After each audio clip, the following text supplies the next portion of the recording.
ഇന്നിവിടെ ഒരു കീ ചെയിനാണ് ഉണ്ടാക്കിയെടുക്കാൻ പോകുന്നത്. അതിനായിട്ട് ഒരു സ്നോമാൻ്റെ സ്റ്റിക്കർ നമ്മൾ ഇതേപോലത്തെ ഒരു വൈറ്റ് പേപ്പറിലേക്ക് ഒന്ന് സ്റ്റിക്ക് ചെയ്ത് കൊടുത്തതിന് ശേഷം അതൊന്ന് കട്ട് ചെയ്ത് എടുക്കുന്നുണ്ട്. അപ്പോൾ സ്റ്റിക്കർ നമുക്കിതാ ഇതേപോലെ നമുക്ക് കട്ട് ചെയ്ത് 2 സ്റ്റിക്കർ നമ്മൾ കട്ട് ചെയ്തെടുത്തിട്ടുണ്ട്.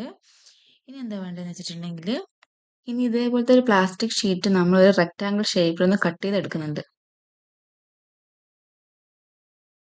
ഇനി അതിലേക്ക് നമുക്ക് ഉണ്ടാക്കി വെച്ച ആ ഒരു സ്റ്റിക്കേഴ്സ് നമുക്ക് ഇതിലേക്കൊന്ന് സ്റ്റിക്ക് ചെയ്ത് കൊടുക്കാൻ വേണ്ടിയിട്ട് നമ്മൾ 2 ഡബിൾ സൈഡ് ടേപ്പ് നമ്മൾ അവിടെ എവിടെയായിട്ടൊന്ന് സ്റ്റിക്ക് ചെയ്ത് കൊടുക്കുന്നുണ്ട്.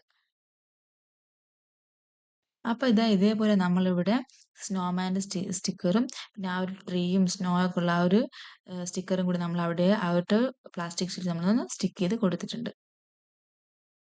ഇനി നമ്മൾ കുറച്ച് കോട്ടൺ എടുത്തിട്ട് ആ ഒരു സ്നോമാൻ്റെ സൈഡിലും ആ ഒരു ട്രീൻ്റെ താഴേക്കായിട്ട് നമ്മൾ അതൊന്ന് സ്റ്റിക്ക് ചെയ്ത് കൊടുക്കുന്നുണ്ട് ആ ഒരു സ്നോയിൻ്റെ ഫീൽ വരാൻ വേണ്ടിയിട്ട്. ഇനി നമ്മൾ വാഷി ടേപ്പ് എടുത്തിട്ട് അതിന് 4 സൈഡിലൊന്ന് ഇങ്ങനെ ചുറ്റി കൊടുക്കുന്നുണ്ട്. ഇനി നമ്മൾ പേപ്പർ പഞ്ച് കൊണ്ട് നമ്മൾ അവിടെ ഒരു ഹോൾ ഇട്ട് കൊടുക്കുന്നുണ്ട് അതിൻ്റെ പുറത്ത്. അപ്പം നമ്മളുടെ കീ ചെയിൻ ഇതാ സെറ്റായി വന്നിട്ടുണ്ട്. എല്ലാവർക്കും വീഡിയോ ഇഷ്ടപ്പെട്ടെന്ന് കരുതുന്നു. ഇഷ്ടപ്പെട്ടിട്ടുണ്ടെങ്കിൽ ലൈക്ക് ചെയ്യുക, സബ്സ്ക്രൈബ് ചെയ്യുക. അപ്പോൾ അടുത്ത വീഡിയോ കാണാം. ടാറ്റാ.